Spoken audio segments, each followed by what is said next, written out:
Et oui, nous, voilà, on l'avait annoncé déjà, hein, que la guerre était déjà là et ça allait s'amplifier encore. Hein. Et notre ami collègue qui n'est pas là aujourd'hui. Hein. Alors, donc, quelles peuvent être les conséquences de la guerre en Ukraine? Alors, on parle déjà des sanctions économiques, etc., etc. Hein, d'accord. Alors, la question qui s'impose, c'est comment s'en sortir. Et là, ça va pas être évident.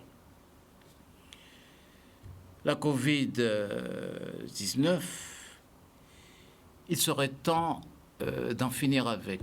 Je crois que les Français, tout le monde, nous avons un peu marre, hein, d'autant plus il y a le carnaval, on ne voit pas pourquoi on maintient encore ces mesures. Et aussi les sondages, ce sont les sondages qui ont fait la campagne, qui ont qualifié, disqualifié des candidats, hein, donc voilà. Et soutenu n'est pas parrainé. Hein, donc nous verrons ça. Et aussi l'année 2023, ce sera l'année du pouvoir d'achat et de la rigueur. On verra bien. Mesdames, Messieurs, bonjour, bon dimanche, bon café chaud. Pas de café Tchololo. Monsieur Seymour, bonjour. Alors d'abord à vous, Monsieur André, bonjour. À vous tous, chers amis du plateau. Également à vous, tous ceux qui se sont manifestés à leur manière, ont témoigné leur fidélité. Je les adresse un très grand bonjour aussi à eux. Monsieur Ramaille. Oui, bonjour à tout le monde, bonjour aux amis du plateau, bonjour à tous ceux qui nous regardent, bonjour Monsieur André. Je voulais adresser un joyeux anniversaire à Madame Salomon Génie. Elle est en Martinique. L'année dernière, pareil, elle a fêté son centenaire. Et hier, c'était 101 ans. Et elle a concurrencé les jeunes danseurs à 101 ans. Elle a pu quand même régler ses pas et faire régler aussi les jeunes danseurs qui étaient dans son anniversaire hier. Ça se passe à Saint-Luce en Martinique. Alors, bonjour à tout le monde, bonjour, joyeux anniversaire à Mme Génie, à toute sa famille.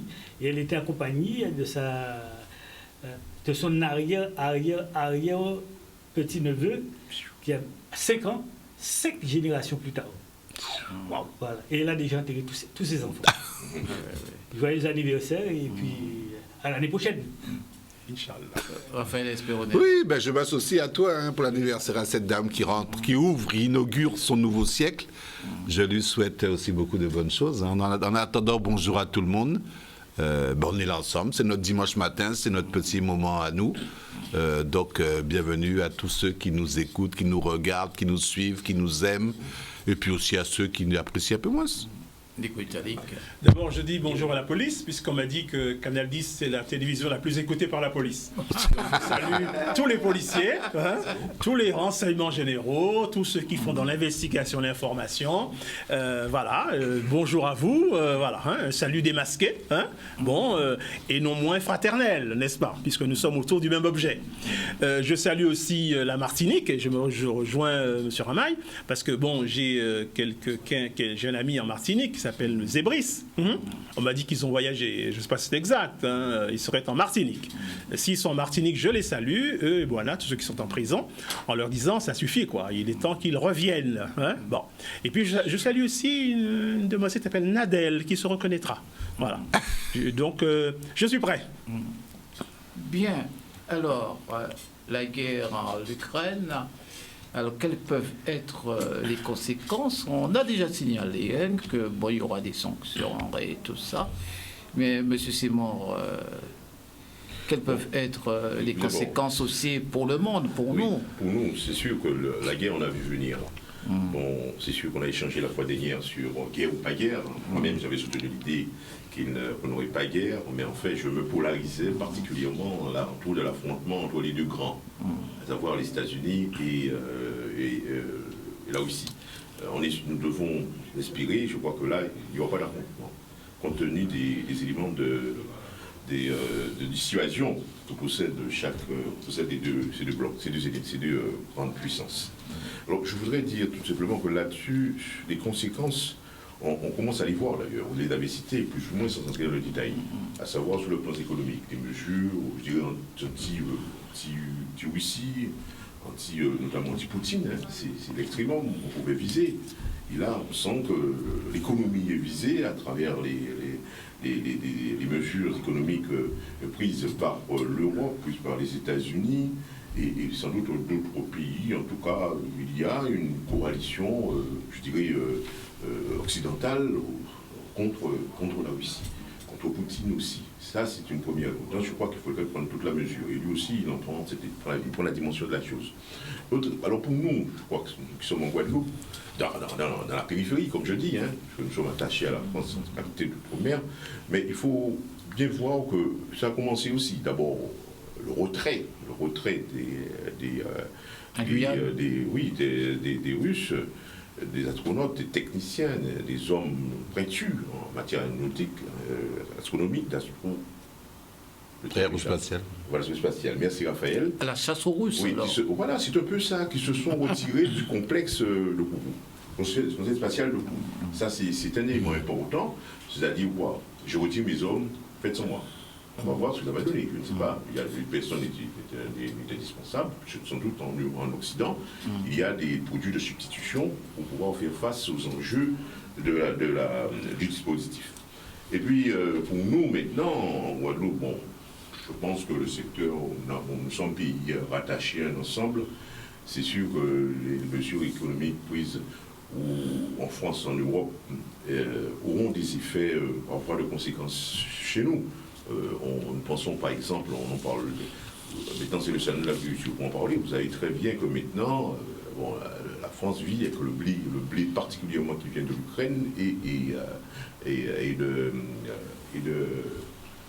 de la Russie. Donc, l'augmentation du il y a le gaz aussi. Donc il y aura des conséquences qui vont se faire de manière, je dirais, en cascade en quelque sorte, parce que nous sommes rattachés à l'Europe, nous sommes rattachés à l'ensemble européen, nous sommes rattachés à la France, et donc pour entrer dans le détail, mais sur le plan économique, nous avons commencé il y a environ 2 mois de ça, une croissance qui était très bonne en France, parce que c'est un indicateur qui permet d'apprécier les conséquences de cette guerre sur l'économie. Nous avons commencé une croissance qui était très forte, de 7%. En même temps, vous l'avez vu, depuis 2 semaines, nous parlons de pouvoir d'achat. Les prix augmentent. C'est une forme d'inflation. Donc d'un côté, on voit stagnation, l'arrêt de la croissance et de l'économique, et de l'autre côté, nous aurons l'inflation. C'est un phénomène bizarre qui est apparu depuis les années 80, d'ailleurs, qu'on appelle la stagflation. Et ça, c'est quelque chose qu'il faut s'en méfier. C'est la réalité. Donc c'est ça qu'il faut se... Et sur le pouvoir d'achat, sur tous les transferts que nous bénéficions de la France, bon, il faudrait s'attendre à ça. Puis nous pourrons revenir dans la progression du débat sur quelque chose de plus profond, peut-être le jour de la PPC de Monsieur Raymond Hamad.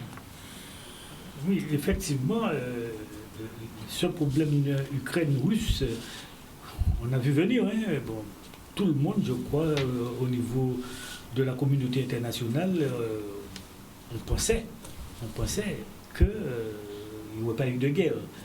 Nous vivons dans une période quand même où ça paraît complètement révolu, rentrer chez quelqu'un avec des chars, des fusils, Kalachnikov, pour aller chez l'autre, prendre son pays.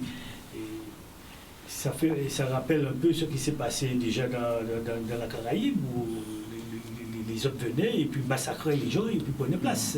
Ça s'est passé à Guadeloupe un petit peu. Et ailleurs aussi d'ailleurs. Et donc, pour moi, aujourd'hui, on pensait que c'était du temps du noir et blanc, comme on dit.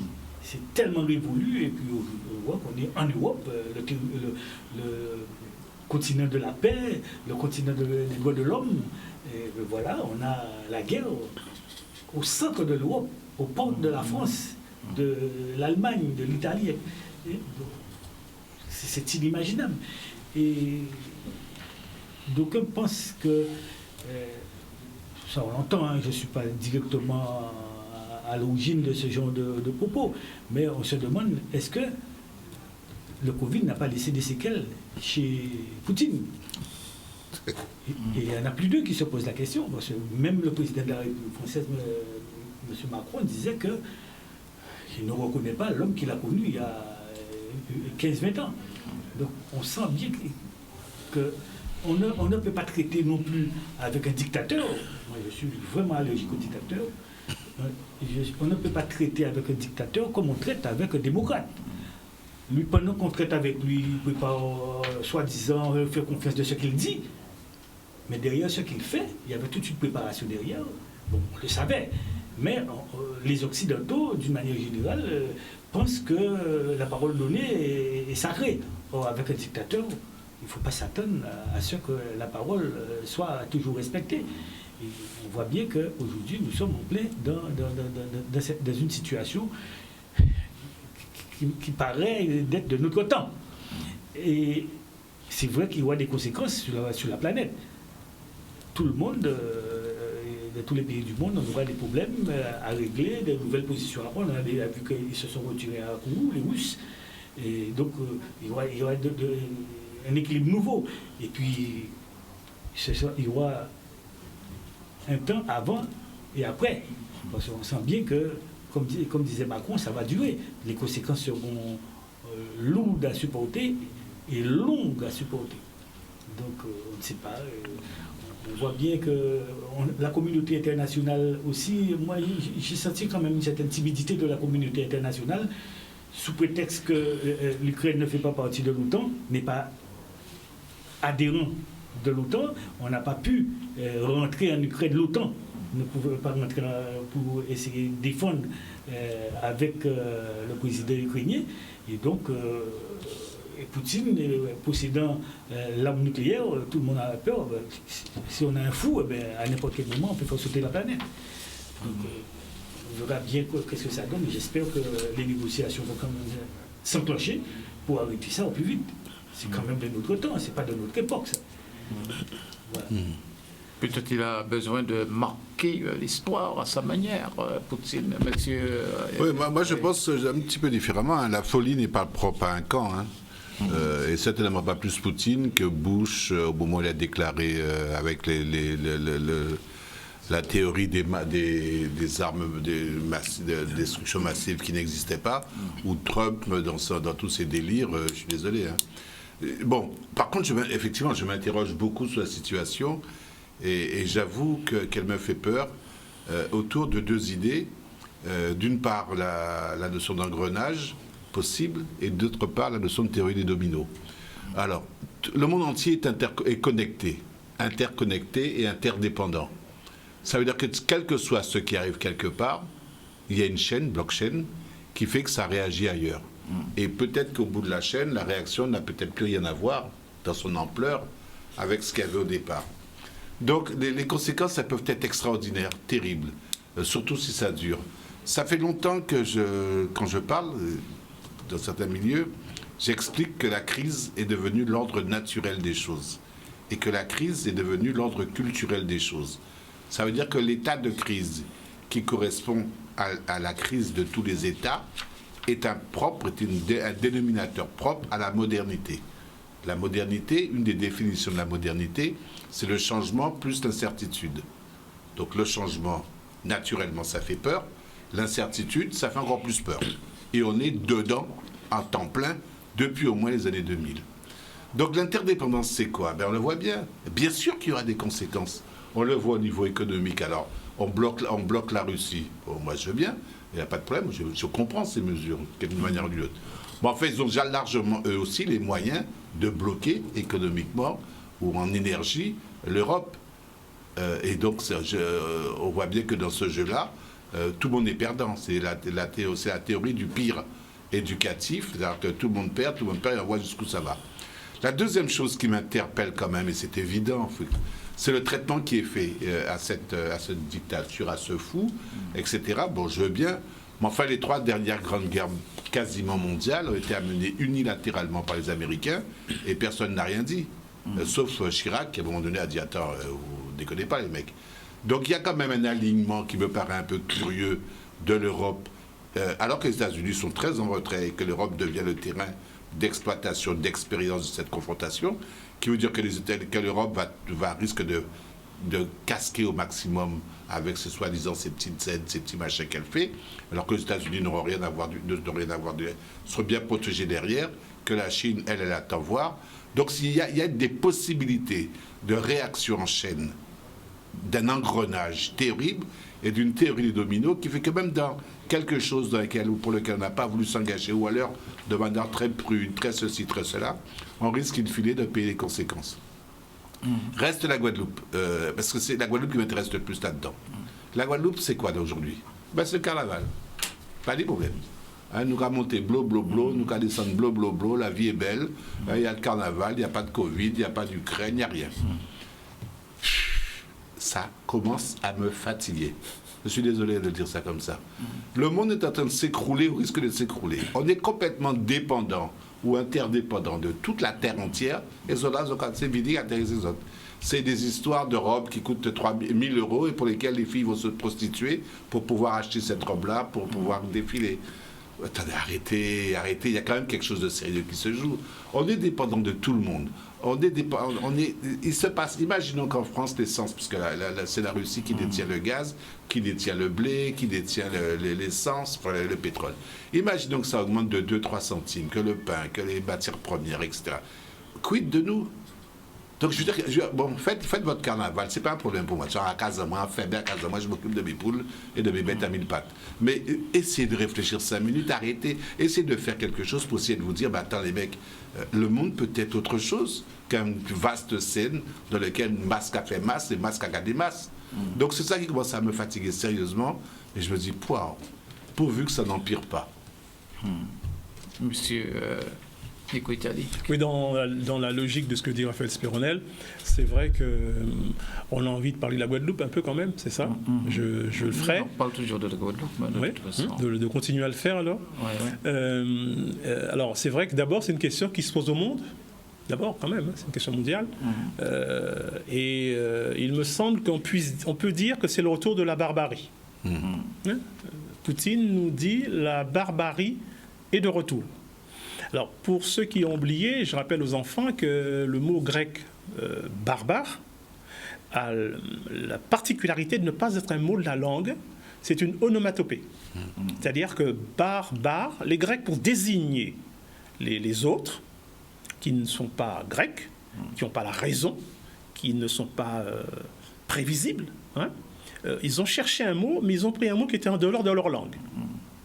Parce que ça veut dire que le sauvage, le barbare, ne mérite même pas une appellation contrôlée de la langue. Donc, ils ont pris une onomatopée, un son, barbare, barbare. Donc, le retour de l'échec du logos, l'échec du dialogue, et le triomphe du barbare. Bon. À la différence près, et Raphaël l'a suggéré, on est toujours le barbare de quelqu'un. Donc ça veut dire, il faut faire très attention. Depuis Montaigne, on sait que vérité ici, erreur en cela, et que peut-être c'est les rapports de force finalement, ou le vainqueur qui va écrire l'histoire. Bon.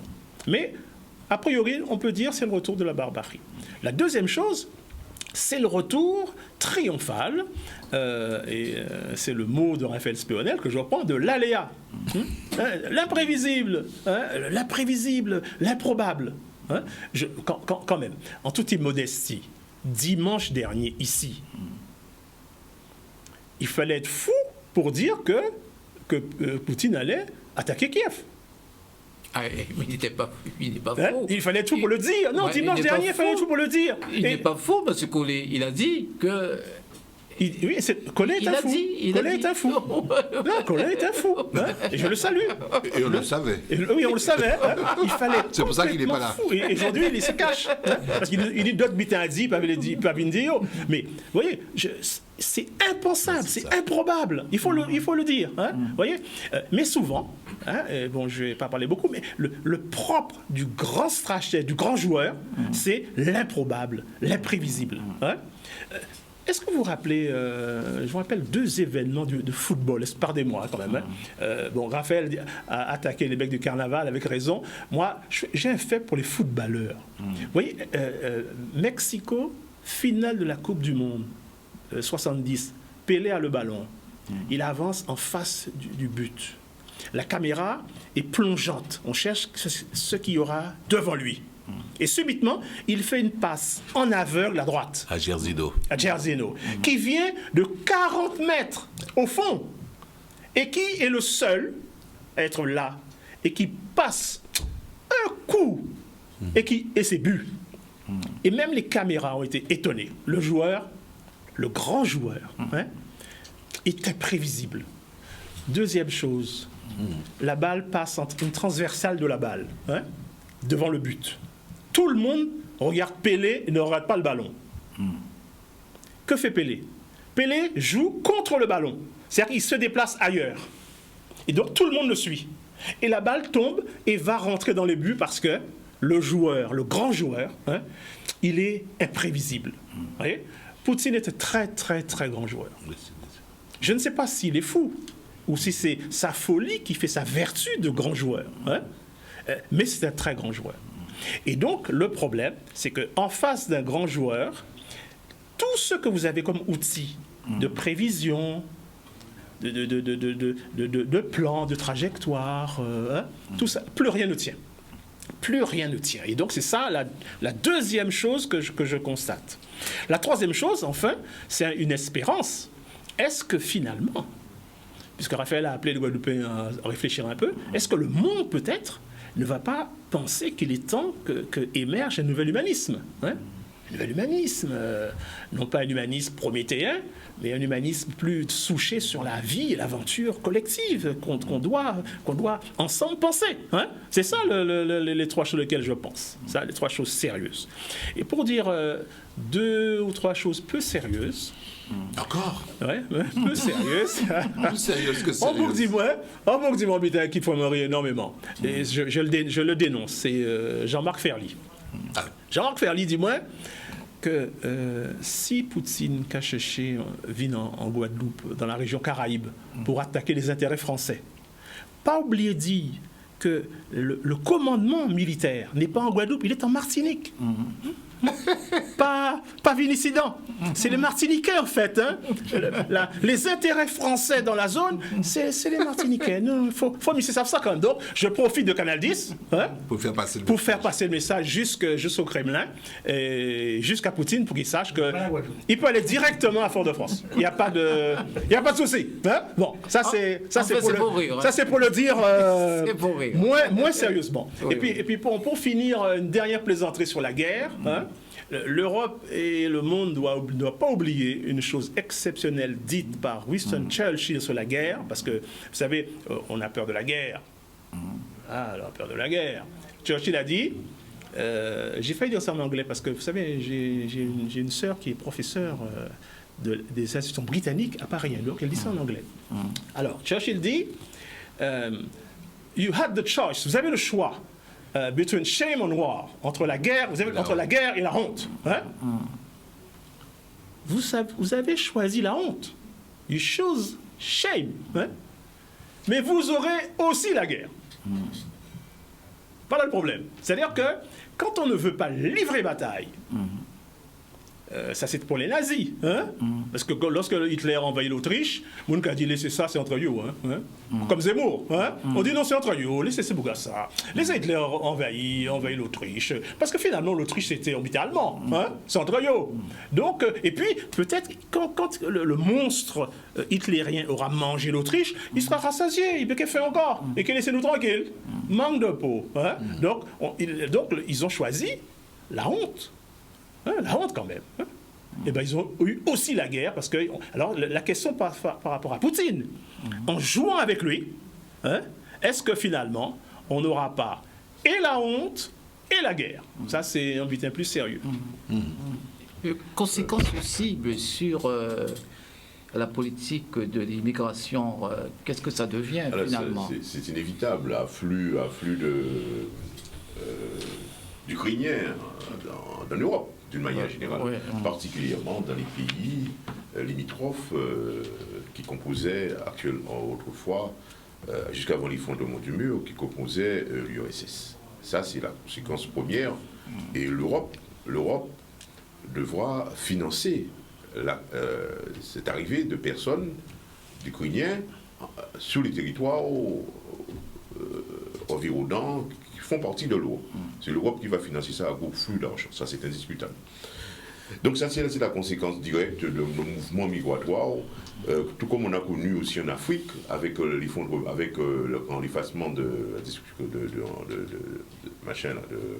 en Libye, n'est-ce pas? Et dans d'autres pays, la guerre en Syrie, on a vu ça.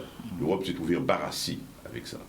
Mais là, ce sont des Ukrainiens qui viendront dans les pays, Roumanie, en Pologne, etc., etc.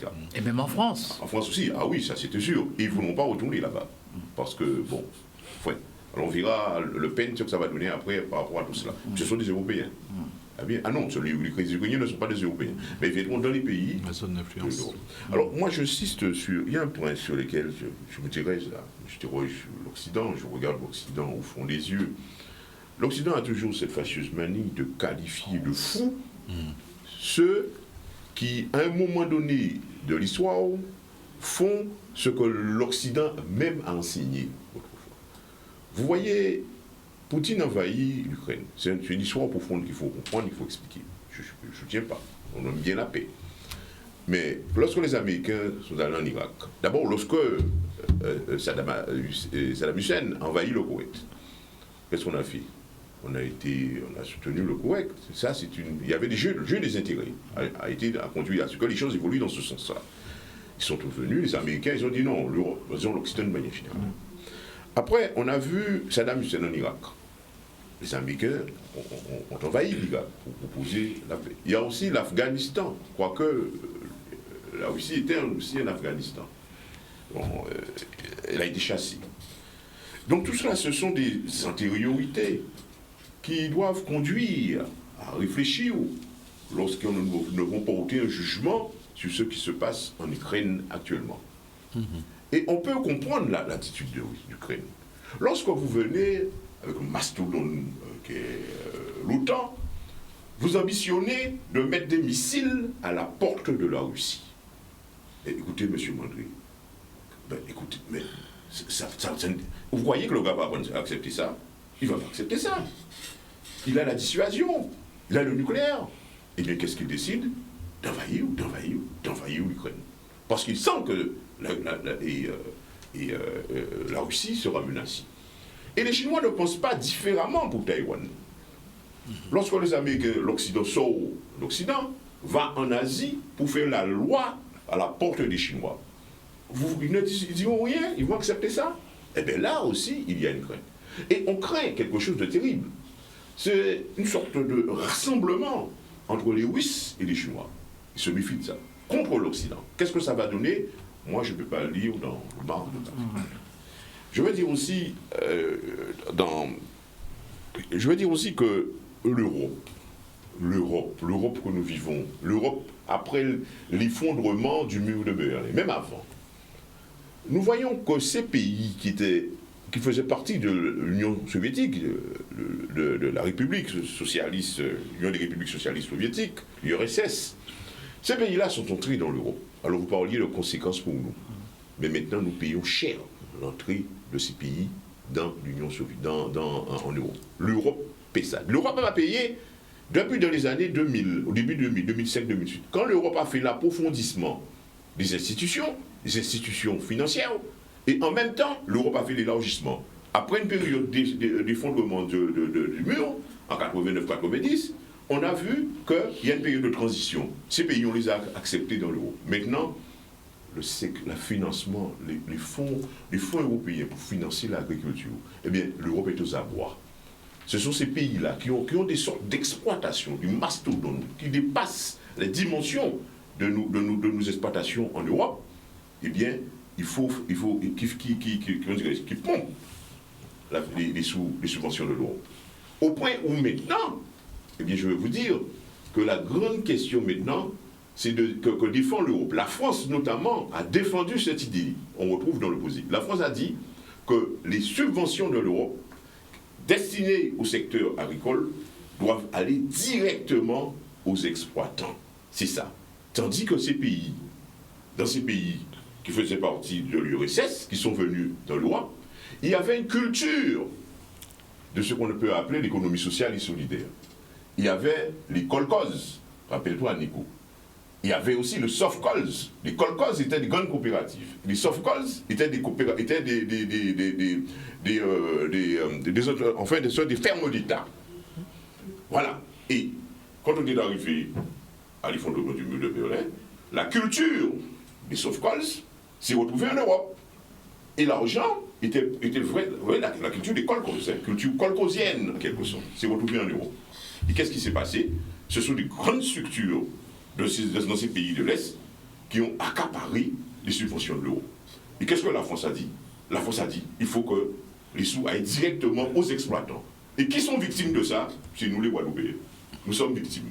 Au point où il y a actuellement des gens, quand on regarde le système de notre agriculture, on voit que, eh bien, il y a des personnes qui ne sont pas des exploitants en Guadeloupe, mais qui ont une culture, ils ont toujours eu leur petit jardin et leur élevage, puisque les sous vont directement aux exploitants, aux agriculteurs, eh bien ceux qui ne sont pas agriculteurs, eh bien ils ne vont pas percevoir, alors que c'est une culture ici. Donc c'est un débat qui est d'actualité en Guadeloupe, qui font que maintenant, vous voyez, à partir de 2022, pour terminer, il y aura des millions d'euros qui étaient déversés dans le secteur, para-agricole. Ces sommes-là, on ne les verra plus. Voilà, je n'ai terminé là-dessus. Il faut faire le lien entre tous ces événements et la Guadeloupe. Ramaï, avec les conséquences, la politique de l'immigration n'est plus d'actualité de l'immigration. Oui, je crois que les pays limitrophes de l'Ukraine se sont déjà manifestés, même un petit peu plus loin, les pays un petit peu plus loin se sont manifestés pour accueillir les Ukrainiens qui sont en exode. Et bon, je pense que de toute façon, il faut bien qu'ils trouvent refuge quelque part. Et s'il y a déjà cette tendance de les accepter, c'est déjà une bonne chose sur le plan humanitaire. Il y a d'autres pays un petit peu plus loin qui ont déjà manifesté leur intention d'aider l'Ukraine par des subventions et d'autres qui seraient prêts dans les mesures qui sont prises, tout en ne faisant pas partie de l'OTAN. Il y a des pays comme la France et bien d'autres qui pensent aider l'Ukraine sur le plan militaire. Et donc, c'est vrai que, comme je disais tout à l'heure, l'Occident, c'est la position de l'Occident, les initiatives de l'Occident, de la communauté internationale, a été un peu timide. Et le président ukrainien se trouve seul face au mastodonte de Poutine. Et donc, c'est une guerre inégale, les forces sont inégales, et donc l'issue, si vraiment on ne trouve pas une solution diplomatique, eh bien, l'issue peut être fatale pour l'Ukraine. Mais est-ce que Poutine, finalement, il n'y a pas un piège là? C'est-à-dire que le fait qu'il n'envahit pas tout de suite l'Ukraine, c'est-à-dire il peut envahir l'Ukraine, mais en hésitant, oui, pourquoi pas? Est-ce que finalement, il ne met pas dans l'embarras les Occidentaux? Parce que quand c'est fait, on s'adapte. Oui, mais je crois mais là, on est obligé de prendre position, c'est déclenché, il faut bien... Bon, c'est la paix mondiale qui est menacée là, et la planète va subir les conséquences. Et je pense que Poutine avait prévu peut-être de faire plus vite. Oui, Et voilà. aujourd'hui, les choses s'enlisent et la communauté internationale a tendance à avoir le temps de s'organiser. Et les mesures ont déjà été prises. Il y a déjà un bateau russe qui est bloqué en France.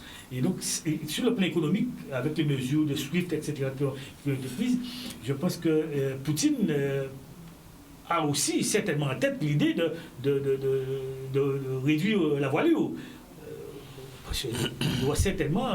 Parce que Poutine, s'il faut envoyer l'Ukraine en 24 ou 48 heures, c'est réglé. Hein, il passe par les airs, c'est fini. Hein, c'est vite fait.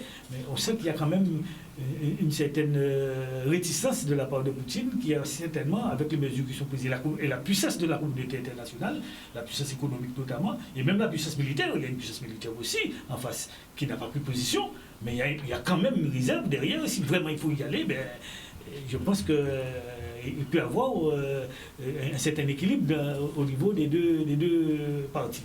Mais pourquoi il hésite? Pourquoi il ne va pas... Le risque d'enlisement. Si, Le risque d'enlisement, il va se retrouver comme en Afghanistan ou des choses comme ça. L'Ukraine, c'est plus grand que la France. Hein, c'est 40 millions de personnes. Il faut que que ça agisse rapidement et qu'il occupe peu. Maintenant, si c'est pour faire une armée d'occupation, même s'il y a 200 000, 300 000 ou 400 000 personnes, on rentre dans une guérilla infinie. Et donc dans une autre forme de guerre. Et ça que ça peut venir. Mais bien sûr, c'est le risque total. C'est presque sans issue pour bien sûr, c'est pour lui. Il faut qu'il gagne vite et rapidement. Mais je vais revenir sur deux choses. Poser la question sur l'immigration, sur l'immigration. Ce qu'il faut comprendre, alors, au niveau des géostratégiques et des grands mouvements, et puis des temporalités, les problématiques de l'immigration risquent de rejoindre les problématiques de la migration des peuples. L'immigration, elle est politique, elle est économique, elle est sanitaire, elle est toute espèce de trucs. Hein, et donc les peuples, des parties de peuples s'en vont pour pouvoir répondre à des urgences de santé, de sécurité, de faim, etc. Et donc le problème va se poser, l'immigration y compris, avec le problème climatique, les eaux et compagnie. Bon, donc ça c'est l'immigration, donc plus ou moins organisée, puis il y en a une grande partie qui est clandestine. Sauf que cette immigration, en même temps, rejoint des problématiques de migration, c'est-à-dire une vaste aspiration vers l'Europe qui apparaît comme une terre d'excellence, une terre d'exil, une terre d'asile pour beaucoup de pays. Et l'Europe est très attractive par rapport à ça. Et elle se met en danger. Pourquoi elle se met en danger? Parce que ce n'est pas la problématique des États-Unis ou de l'Union soviétique. Et c'est pour ça qu'il y a vraiment un problème dans le concept européen et français. La problématique des États-Unis et de l'Union soviétique, et de la Chine à un certain niveau par rapport à la route de la soie, c'est premièrement des problèmes d'intérêt et des conflits d'intérêts. Ils défendent que leurs intérêts. Et quand Trump dit « American First », c'est ça, et c'est rien que ça, donc ils ne vont pas venir en Europe, ils n'ont rien à cirer de l'Europe. Et la deuxième chose, c'est une problématique d'influence, donc zone d'influence, pour revenir à ce que disait Jean. Ça veut dire que dans une vision capitalistique, la zone d'influence est une zone d'aspiration pour les intérêts, et ça se rejoint. Mais c'est deux approches complètement différentes. Poutine est dans une problématique de zone d'influence, donc toute la ceinture, les anciens pays de l'Union soviétique, effectivement, qui servaient de tampon entre l'Occident, l'Occident, États-Unis, pas l'Europe nécessairement. Et la Russie, maintenant, c'est vraiment l'Amérique est loin, relativement loin, parce que un missile nucléaire, ça traverse vite, mais il est relativement loin, sauf que l'Europe est en première ligne. Et l'Europe n'a aucune politique, et la France en particulier, moi je suis français, n'a aucune politique de zone d'influence. Toute l'empire colonial français qui correspondait à cette politique-là est parti parce que vous n'avez pas les moyens d'entretenir cette zone d'influence. Et c'est ce qui se passe encore en Afrique, et c'est un peu ridicule pour certaines personnes. Et puis leurs intérêts, même leurs intérêts, on a l'impression qu'ils ne défendent pas leurs intérêts. Donc on est vraiment dans une situation complexe, avec une Europe qui veut jouer les sentimentaux, qui veut jouer les droits de l'homme, qui veut jouer la dimension du cœur, et parfois la dimension aussi ethnique. Hein. Bon, si on fait venir les Ukrainiens, c'est quand même ça passe plus facilement que les Libyens, que les Syriens, parce qu'il y a quelque part, ça fait moins tâche. Et donc, bon, ok, d'accord, mais quels sont vos intérêts? Est-ce que vos intérêts, c'est... Maintenant, le monde, c'est de la réelle politique. Le monde est à plat. Est-ce que vos intérêts, c'est les intérêts américains? Est-ce que vos intérêts, c'est les intérêts russes? Ou est-ce que vous allez vous débrouiller avec votre peuple dans 6 mois, dans 1 an, des choses comme ça? Il n'y a pas ce raisonnement-là. Et on risque de le payer très cher. Et Nico? Oui, alors, dans le désordre. Pour la question de l'immigration, Ouais. c'est pas de chance pour Zemmour quand même. Hein. En plus. C'est pas de chance. Marine Le Pen. C'est pas de chance. Même pour Mélenchon. Il a intérêt à faire attention. Hein. C'est pas de chance. Bon, parce que là, tu as beau dire que bon, on va trier peut-être ce qui arrive. Tu as beau dire que bon, comme je pense qu'il y a moins d'1% de musulmans en Ukraine. Hein. Donc, il y en a, mais il y en a. Hein? Bon, donc, voilà. Donc, peut-être que le grand remplacement... Ce ne sera pas celui-là. Bon. C'est clair. Donc, tout ça pour dire que cette question qui est au cœur de la campagne électorale, qui n'a vraiment pas commencé, parce que le président n'est même pas candidat, peut-être qu'il va supprimer l'élection, peut-être, je ne sais pas, parce que comme il est très occupé. Il va nous dire peut-être moi, réalisez-moi en l'espace de 24 heures et puis on continue. Hein, bon. Mais ça c'est pour toujours le provoquer un peu. Mais pour revenir aux 3 choses qui m'intéressent, à savoir le retour de la barbarie, le retour de l'imprévisible et peut-être l'espérance d'un nouvel humanisme, je voudrais dire, et je taquine Jean, est-ce qu'on peut accepter tranquillement que de manière officielle, hein, j'ai failli dire de manière super structurelle pour parler comme les marxistes, qu'on puisse dire tranquillement que la raison du plus fort est la meilleure. C'est ton bitin nous pas osé dire quand même. Hein? Parce qu'on croyait dans le droit. Bon, évidemment, Raphaël m'a rappelé tout à l'heure à la réelle politique. Hein? Mais la réelle politique, c'est peut-être un cache-sexe quand même. Hein? Mais là, le roi est nu, quoi. Poutine qui a dit arrêtez de jouer. Hein? C'est le plus fort qui a raison. Et d'ailleurs, je suis intéressé parce que beaucoup de Guadeloupéens sont pour Poutine. Et, je me demande, avez-vous constaté que beaucoup de Guadeloupéens sont pour Poutine? Les Capalébas, autant qu'ils vont dire, m'en foyot, Poutine a raison. Alors, je ne sais pas si c'est le Fanjou, hein? Je ne sais pas. Hein? Bon, peut-être qu'un concept mondial finalement. Hein? Mais ils sont pour Poutine. Et ça m'intéresse beaucoup. Indépendamment de qui a raison, qui n'a pas raison. Hein? On me dit, moi, mais c'est qu'a fait Zaféaï. Bon, on dit qu'a fait Zaféaï. Hein? Donc, il y a poli. Et peut-être aussi avons-nous expérimenté, individuellement, personnellement, collectivement, historiquement, le triomphe de la force sur le droit. Hein? Nous savons qu'à qui la force, hein, ici, là. Hein? C'est peut-être quelque chose d'ethnique. Hein? Donc, quand la force est en route contre le bavardage du droit, peu importe de quel côté nous sommes, son but est que nous qu'à comprendre. Hein? Nous qu'à comprendre ça vite. Hein? Comprendre vite. Hein? C'est-à-dire que nous ne pas qu'à mort dans les manifs en Guadeloupe. Hein? Donc, oh là là, hein? Nous qu'à mâcher. Même si nous qu'à dit police, gendarme, nous pas peur pour l'instant. Bon, hein, d'accord. Bon, que les camarades me pardonnent, mais on préfère le carnaval. Hein? Bon. Donc, peut-être que la fascination qu'il y a en Guadeloupe pour Poutine, ça veut dire quelque chose dans notre rapport au droit. Hein? Peut-être ne pas qu'à concevoir à ça. Hein? Nous pensons que la réalité, c'est le rapport de force, peut-être. Hein? Bon, ça mérite d'être étudié. Hein? Bon, ça, c'est la chose pour la barbarie. La deuxième chose, sur l'improbable. Poutine voulait faire un coup politique. C'est extraordinaire, hein? Politique. Il monte ses muscles, il fait un coup politique. Manque de peau, il y a un aléa, c'est le glissement de la guerre à la guérilla. Alors là, ça, c'est une catastrophe. Hein? Quand vous passez de la guerre à la guérilla, c'est une catastrophe pour le puissant. Hein? Et Poutine, il sait, il connaît l'Afghanistan. Hein? Il sait ce que c'est. Hein? Donc lui, je pense que, bon, mais comme on n'arrive pas à penser pour lui, il est improbable, il est imprévisible, il est irrationnel, mais si on se met un peu à sa place aujourd'hui, il doit réfléchir, parce qu'il sait qu'une stratégie efficace, c'est celle qui peut se modifier avec l'aléa et avec de nouvelles informations. Donc, c'est ça la question. Et puis, je reviens à cela. Est-ce que ça va être l'occasion d'un nouvel humanisme? C'est ça. C'est ça. Est-ce que vraiment, c'est mon appelé Cizé qui dit Prométhée, le Prométhée Thanatos, le feu. Est-ce que ça, c'est pas la fin de ça? Est-ce qu'il ne faut pas chercher une stratégie qui est plus souchée sur l'aventure de la vie collective et du triomphe de ça? C'est ça qui me préoccupe. Et Publicité. encore 3 minutes. Ouais. 3 minutes très rapidement. Je précise quand même que nous devons situer ce conflit dans son contexte géographique et aussi du contexte géographique et aussi historique. Le contexte géographique, c'est que ça se place en Europe pratiquement. Hein. C'est l'Europe. Il y a la conception de l'Europe, dit-on, qui va jusqu'à la Russie. Hein, L'Oural. Il y a cette conception-là. Donc, je ne m'attends pas... Est-ce que ça va évoluer comme en Afghanistan? Poutine a la culture de l'affrontement en Afghanistan. C'est la guérilla, il connaît ça. Et les Américains aussi le connaissent. Mais là, nous sommes en Europe. Et je crois que la sortie, ce sera une grande conférence qu'on va faire sur la paix en Europe encore.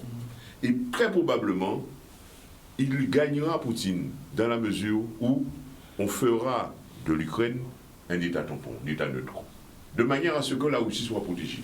Je pense qu'il pourrait y avoir un consensus autour de ça. C'est-à-dire peut-être comme l'Allemagne, peut-être aussi. Comme Yalta, on a eu Yalta et Potsdam, les grandes conférences qu'on a eues. C'est le partage du monde. Comment il faut établir ce monde pour que nous ayons la paix. Et je crois qu'on pourrait arriver à un consensus autour de ce qu'il a demandé depuis le début, à savoir que l'OTAN ne puisse pas s'implanter, ne puisse pas intégrer l'Ukraine. Je crois qu'autour de cette question-là, et quand même, il gardera la même mise sur l'Ukraine, parce que le problème qui se pose, le problème de la stabilité, vient du soutien que l'Occident porte à l'Ukraine. C'est ça le gros problème. Mais si l'Occident arrive à accepter l'idée que voilà, on a partagé des choses, voilà l'avenir de l'Ukraine. Et si on dessine l'avenir de l'Ukraine, les grandes puissances, l'Ukraine ne pourra rien dire. Oui, Jean, mais ça, c'est les Ukrainiens, alors? Mais ils diront rien. Ouais, c'est l'Ukraine, mais les Ukrainiens. Le problème là, c'est... Non, je comprends pas ce que tu dis, Jean. Moi, je te dis, au niveau de l'affichage, il y a un problème d'affichage, du droit. De la liberté des peuples à déterminer d'eux-mêmes. J'en parlais avec précision, comme c'était un gâteau d'anniversaire à couper. Oui, hein? Voilà. Donc, on va couper, comme un tel morceau. Il sait les gros appétits, nous avons des morceaux. Ce sera ça. Peut-être, mais la question, c'est comment l'affichage d'une chose comme ça. Comment le monde peut-il dire subitement à des gens qui ne sont pas illettrés que finalement, le droit est mort. Ce qui est important, c'est la force et c'est le retour de la barbarie. Qui j'en peut dire ça? Et l'intérêt... Surtout, Jean, que la revendication, elle est démocratique. Oui, en tout cas, voilà le problème. Là-dessus, que nous devons tous savoir ça, c'est un gros problème. Que, Nico, l'intérêt du monde, c'est la paix. Mais l'intérêt du monde, l'intérêt du monde participe à la construction du droit international. Nous arrivons à notre première pause café. Comment va sortir? On verra tout à l'heure. Comment s'en sortir? Alors, on parle d'une grande conférence avec beaucoup d'États qui vont donner leur position et puis... pour faire régner la paix, monsieur, c'est mort. Hein, donc, oui, parce que le vent de la diplomatie souffle toujours sur ce conflit-là. On parle qu'il faut... Tout le monde, on est d'accord sur une chose, même Poutine, c'est la diplomatie. Oui, il faut discuter. Discuter avec qui? Entre qui? Eh bien, les grands. Eh bien, il y aura une grande conférence qu'on va organiser. Ce sera peut-être la conférence de l'Ukraine, je ne sais rien, mais il y aura une grande conférence où chacun, en fonction de ses intérêts, parce que les relations internationales obéissent au jeu des intérêts. Chacun va mettre ses pions. Voilà, moi, c'est ce que j'attends. Les autres, l'Europe va dire, bon voilà, l'Amérique, voilà, eh bien, on va essayer de trouver un tronc commun. Et la Chine aussi. Eh bien, la Chine observe. Parce que même les Européens, et l'Occident, quand ils abordent la question avec Poutine, ils regardent aussi la Chine. Parce qu'ils ne veulent pas qu'il y ait ce rapprochement entre la Chine et la Russie. Ce sont des intérêts, voilà. Et incontestablement, lui, Poutine, il va dire, écoutez, les sanctions que vous avez prises en mon encontre, vous les soulevez, hein. Vous les enlevez avant de discuter. Comme le collectif a demandé, comme le ministre a demandé au collectif. Hein. C'est ce qui va se passer. Il faut dire, bon, Poutine va dire, écoutez, toutes les sanctions que vous avez faites contre mes hommes là, qui sont avec moi, les riches qui sont en France, vous enlevez tout ça, et ensuite on vient à la table de négociation. Et ensuite ils vont négocier. On est d'accord, j'en suis sûr. Bien sûr. Et Ramaï, pareil, commence à sortir. Alors, je pense que de toute façon, c'est soit la force va parler, les armes vont parler, et puis ils vont anéantir l'Ukraine, et puis c'est réglé. Et, Ah bon? ou alors, il y aura un schéma de négociation qui sera mis en place, et à ce moment-là, on va s'asseoir pour discuter. Mais pendant qu'on discute, il y a les armes qui parlent. Ça, c'est le dictateur, c'est comme ça qu'il fait. On a bien vu, on a discuté, mais finalement, ça n'a pas donné de réponse. On est passé en guerre, il va continuer à discuter. Tout le monde est d'accord apparemment pour discuter. Et bien, pendant qu'on discute, il y a le feu aux fesses. Hein. Et c'est une manière de mettre la pression. Maintenant, je crois quand même, aujourd'hui, la porte de sortie, comme je dis, il y a deux solutions. Hein. J'espère que c'est la solution de la négociation qui va l'emporter. Mais je voulais faire un rapprochement aussi avec la Guadeloupe. Comment on en sort? Comment on a les conséquences. Il faut interdire le carnaval. Forcément, on a parlé de carnaval. Je suis tout à fait de l'avis de mon ami Spironel sur la question. Et donc, s'agissant de la Guadeloupe, de la protection de la Guadeloupe, alors la zone Caraïbe, c'est une zone qui est très prisée, que ce soit anglophone, hispanophone ou francophone. Et on en a déjà discuté une fois ici, ça fait 7 ans. Et pourquoi la zone Caraïbe est prisée? C'est une zone stable. C'est une zone où les gens viennent investir. Où on a la paix. Le tourisme se développe. Donc, à partir du moment qu'il y a de la stabilité dans une zone, l'économie, forcément, ça met en confiance l'économie et les investisseurs viennent.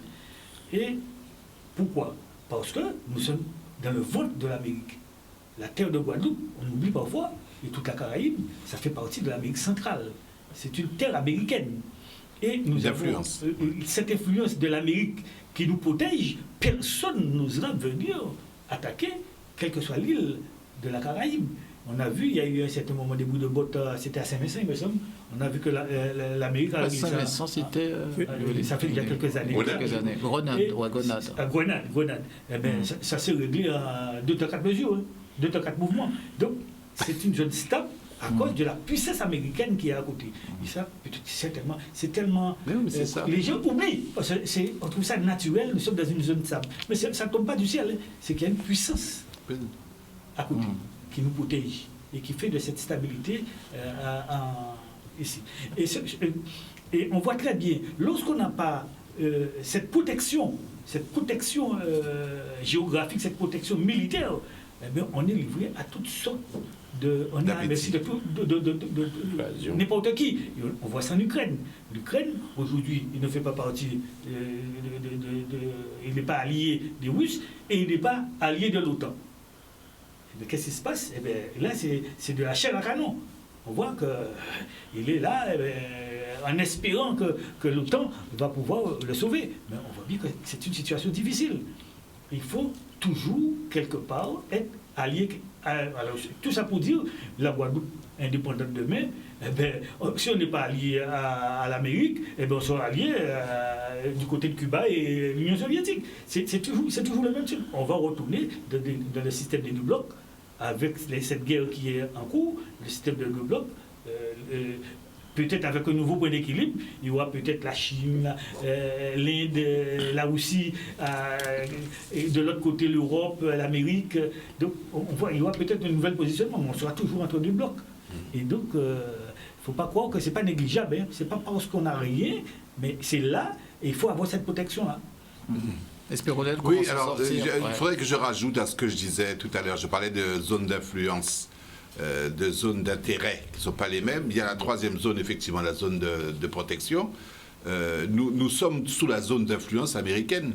Même si on est français, entre parenthèses. Oui, tout à fait. Et les Américains, là, c'est pas une question de parapluie. Les Américains n'accepteront jamais qu'un pays, on l'a vu pour le Cuba, pour les missiles et compagnie, qu'une menace quelconque, un pays étranger quelconque, vienne s'installer ici pour menacer leurs intérêts et puis leur aura. Et c'est pareil pour l'Ukraine. L'Ukraine fait partie de la zone d'influence de la Russie. La Russie ne veut pas qu'il y ait un danger à ses portes, et ça se comprend très bien. À ce niveau-là, c'est très logique. Alors, sur la question de comment s'en sortir, alors 3 réponses.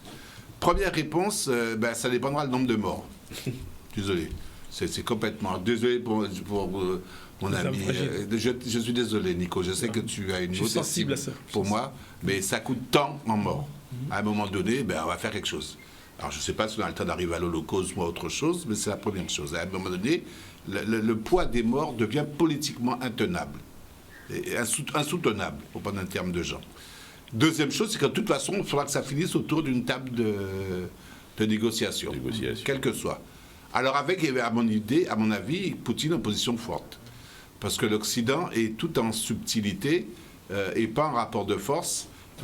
Ils sont malins, et puis il y aura Bassamba Faye et les États-Unis n'iront pas à une confrontation directe. Donc Poutine va imposer, en tout cas, un certain nombre de choses dans la négociation. Mais ce n'est pas mon problème. Tout ce que je viens de dire, j'y crois. J'y crois, mais ce n'est pas important. Par contre, ce qui est fondamental pour moi, c'est ce que Nico dit sur sa 3e zone. C'est quoi la problématique du monde? Et la problématique du monde, c'est l'émergence d'un nouvel ordre du monde, d'une nouvelle écologie politique. On ne peut plus continuer comme ça. Il faut qu'on arrive à une conscience. C'est des grands mots, c'est peut-être la nouvelle religion, bon, je ne vais pas partir là-dedans, mais il faudrait qu'on arrive à une conscience planétaire, ce qui tourne autour de l'homme, qui tourne autour de la vie, comme quelque chose de sacré, qui tourne autour de la planète, et qui mette en avant, et ce n'est pas une religion, c'est nous, l'humain, au cœur des choses. Alors, pas tellement au cœur des choses, au début de toute chose, et à la fin de toute chose. Et au milieu, la politique, l'organisation, etc. Et quand Nico dit ça tout à l'heure, il parlait de ça, je vais le laisser parler parce qu'il dit ça beaucoup mieux que moi, c'est véritablement la chose. Nous sommes frères, qu'on le veuille ou non, avec nos différences, avec nos ressemblances, avec nos scénarios de vie. Là, la dame a 101 ans, c'est super. Bon, tu as un paquet de gens qui sont morts qui n'arriveront jamais à ça. Tu as d'autres peut-être qui vont vivre plus loin. C'est ça, il n'y a qu'une nature humaine, il n'y a qu'une espèce humaine, et il y a une préoccupation à avoir pour la dignité humaine, pour l'équité de la vie sur la Terre, le partage, les échanges, et c'est ça la seule solution par rapport à l'évolution fracturée, distale du monde aujourd'hui. Je voulais ajouter un petit mot, juste avant. Non, je t'en prie. Juste un petit mot. Cette situation, pour moi, à mon sens, remet en cause la mondialisation. On voit bien que la France, qui est un grand pays agricole, aurait pu, sur le plan agricole, se suffire. Et aujourd'hui, on voit que la France est obligée d'importer, par exemple, du blé de l'Ukraine. Donc, quand on n'a pas cette autonomie de produire ce qu'on peut produire, peut-être qu'on ne peut pas tout produire, mais de produire ce qu'on peut produire et d'aller chercher ailleurs alors qu'on aurait pu faire chez soi, c'est un peu valable aussi pour la Guadeloupe. Bien sûr. Voilà un problème. En cas de crise, lorsqu'on n'est pas préparé, la mondialisation est complètement mise à nu. Et le problème de la mondialisation se révèle. Juste un mot encore. On parle de mondialisation heureuse et de mondialisation malheureuse. Dans la mondialisation, on peut avoir une idée de la mondialisation qui ne soit pas fatale, comme tu dis. En fait, le problème, c'est l'interconnexion. Et effectivement, c'est le problème de la Guadeloupe. Tu rends compte de quoi? Si dans cette interconnexion, tu es complètement dépendant d'autrui, tu es mort. Bon, mais ça, c'est la mondialisation malheureuse. Comment s'en sortir La question, c'est est-ce que Thanatos va l'emporter? Est-ce que c'est ça? Est-ce que nous sommes Thanatos? Est-ce que les pulsions de mort, c'est ce qui nous caractérise? Autrement dit, est-ce qu'on va tuer les gens, monter une quantité de morts, et bon, même si tous les morts ne sont pas égaux entre eux, voilà, c'est ça. Est-ce que mettre le feu, la logique prométhéenne, la destruction, la dispersion, est-ce que c'est ça qui va nous faire sortir de là? On peut espérer que non. Moi, je suis plus pour Eros que pour Thanatos. Et pour le dire toujours avec un point d'humour, une femme me faisait remarquer une chose grave. Elle me dit, Nico, regardez-yo, un qui nomme qui là, un qui bouge en cravate. Et voilà, il n'y a que des hommes. Il n'y a que du masculin au sens animal. Oui, animal, voilà, c'est ça. Présent. Pas ni femme là. C'est quand même bizarre, non? Elles sont pas toutes dans leur cuisine. Hein? Ils ne sont pas tous à la couture. Hein? Hein, d'accord? Elles sont pas toutes enceintes. Hein? Elles sont pas toutes dans les maternités quand même, hein? Pour le dire de manière un peu cynique. Non, la question de l'humanité, c'est ça. Donc, nous avons un problème. Et pour le dire un peu plus méchamment, il paraît qu'il n'y a que des hommes, et même la féminité, hein? Non, allez, on va dire le féminin serait porté par des hommes barbus. Pour le dire avec un grand clin d'œil. Donc il est temps, hein, je pense que c'est des exemples exprès pour provoquer, pour dire que la question de l'humanité doit être pensée, et par Eros peut-être, par l'amour, hein, il y a quelque chose à faire dans cette affaire-là. Deux remarques rapides. Vous avez constaté que Poutine tient beaucoup au récit historique. Je trouve ça très intéressant. C'est-à-dire qu'il écrit l'histoire. Il écrit l'histoire. C'est-à-dire pendant que toi, tu négocies, soi-disant, lui, il pose des mots, hein, il pose des signes, hein, pour pouvoir te dire ce qui se passe, c'est ce que j'écris. Et c'est pas ce qui est écrit c'est pas ce qui se passe qu'on va écrire. Hein. J'écris et on fait ce que j'ai écrit. Et d'ailleurs, même si ce qui se passe n'est pas ce que j'ai écrit, c'est ce que j'ai écrit qui est. Il compte. Hein? Voilà, point final. Hein? Quand il dit, par exemple, on va protéger la paix. C'est belle, hein, comme expression. Quand il dit, on va élargir l'action. Hein? C'est fantastique. Hein? Il y a une sémantique, hein, qui est vraiment très intéressante, où le gars, il ne veut pas qu'on dise n'importe quoi sur lui. Hein? Ni de lui. Hein? Même si lui, il fait peut-être ce qu'on peut considérer comme n'importe quoi. Hein? Ça, et la guerre, c'est aussi là. Il y a une guerre à ce niveau-là. Parce que comme on pense que la conscience mondiale augmente, où l'information circule, c'est sur ce terrain-là aussi qu'il veut être. Pas totalement fou l'animal. Hein? Bon.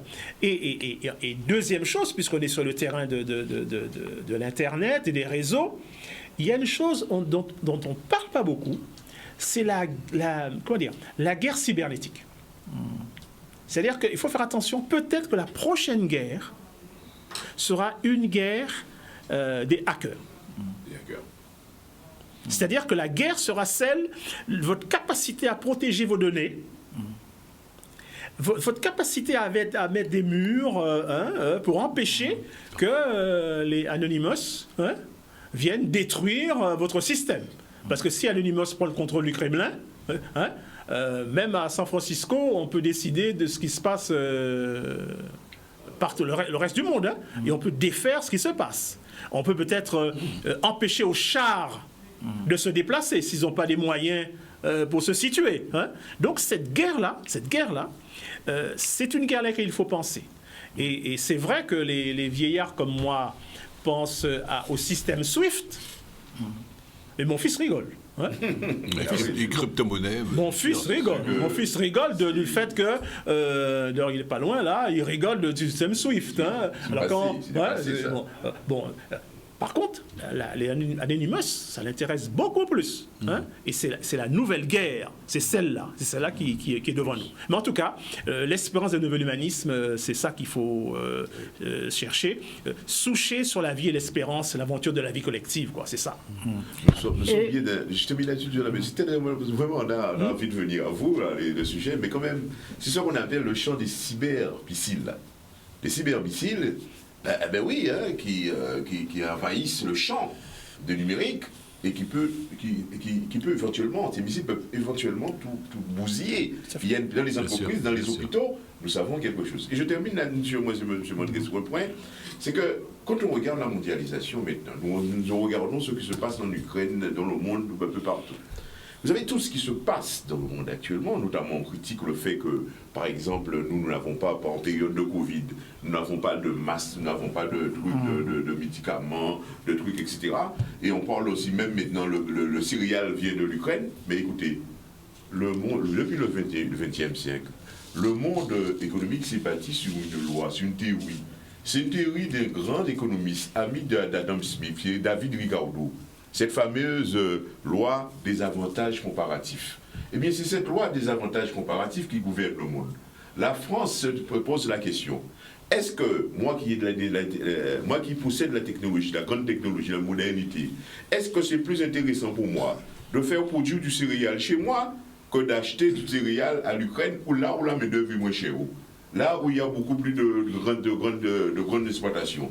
La France regarde et la France se dit, bon, eh bien, au lieu de produire en France, je préfère acheter du céréal là-bas que je veux transformer. C'est la loi, c'est ce qu'on appelle la théorie des avantages comparatifs. C'est plus avantageux pour la France de le faire, et nous sommes là. Maintenant, nous payons le prix de cette théorie de Ricardo, n'est-ce pas? Grand classique, économiste, et nous payons le prix. C'est là, alors nous invitons les économistes de l'UAG, de l'UA, nous ne sommes pas à l'UAG, de réfléchir sur cette théorie-là, pour que nous ayons quelque chose qui émerge dans le bassin caribéen. Et la Covid, qu'est-ce qu'on en fait? Parce qu'il serait peut-être temps d'en finir avec, parce que bon, il y a le carnaval, bon, ça baisse partout, et on n'en parle pratiquement plus, hein. D'accord? Oui, je pense que Pfizer a assez gagné d'argent comme ça. Non, je réponds un peu. On est dans un zapping information, où une information chasse l'autre. Donc le Covid, c'est pour ça que c'est ça l'état de crise, hein, c'est le déséquilibre permanent et la fuite en avant. Le Covid a eu son heure de gloire, enfin, c'est pas le... La Covid ou le Covid, c'est pas là où l'on sait rien. La Covid a eu son heure de gloire et c'est pas le concept, il est pas bon. Bon, il finissait tranquillement machiné, à un moment donné, bon, il restait des intérêts à le maintenir, etc. Puis boum, l'Ukraine est arrivée. Et on est donc en permanence dans la chasse de l'événement récent qui va chasser l'événement précédent, en termes d'actualité, en termes d'urgence, en termes de tout ce que... Donc, il n'y aura pas un bel enterrement 3e classe ou 4e classe pour le Covid. Il y aura une fin tranquille, médiatique. Bon, et un petit peu aussi par rapport aux hôpitaux, par rapport à tout, mais au profit de l'émergence d'une néo-réalité et qui est devenue réalité tout court, qui est l'Ukraine.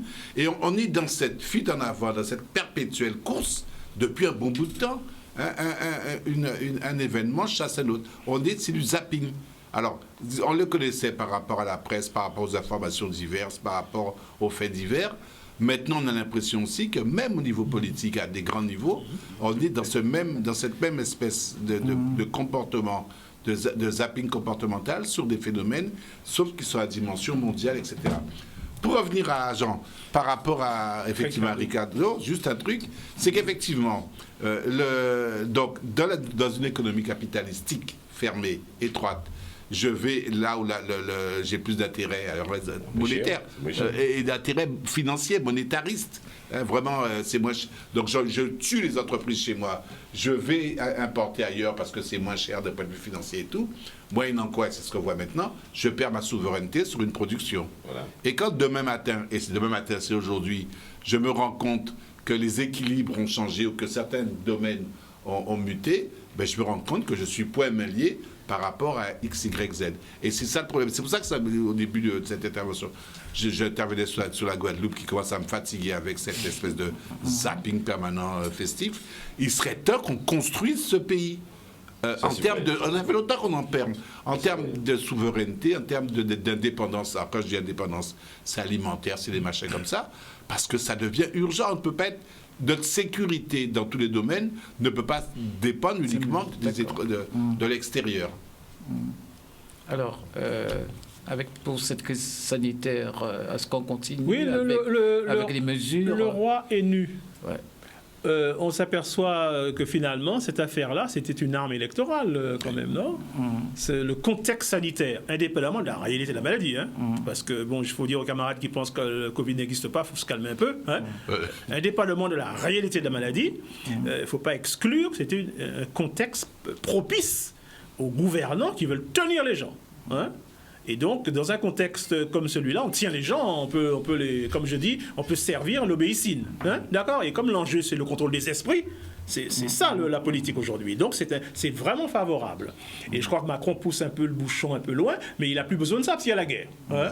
Donc, comme il a la guerre maintenant pour verser l'obéissine, peut-être qu'il peut lâcher du lest rapidement sur les masques, quelque chose comme ça. Et puis, nous inviter 2 jours avant l'élection à aller voter pour lui, pour qu'on puisse continuer tranquillement les affaires.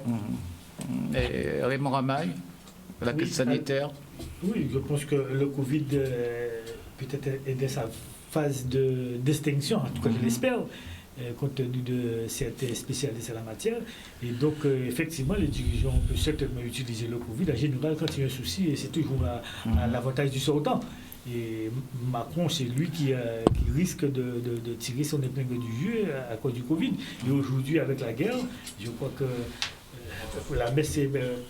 je ne vais pas aller trop vite, mais la messe est pratiquement dite concernant les élections présidentielles. On a vu des gens comme Mélenchon, comme Marine Le Pen, comme Zemmour, qui ont été assez favorables à Poutine. Aujourd'hui, ils sont obligés de trouver une nouvelle position. Et là, j'espère que dans ce concert, Valérie Pécresse, qui est un petit peu en descente, risque de trouver un terrain favorable pour essayer de remonter.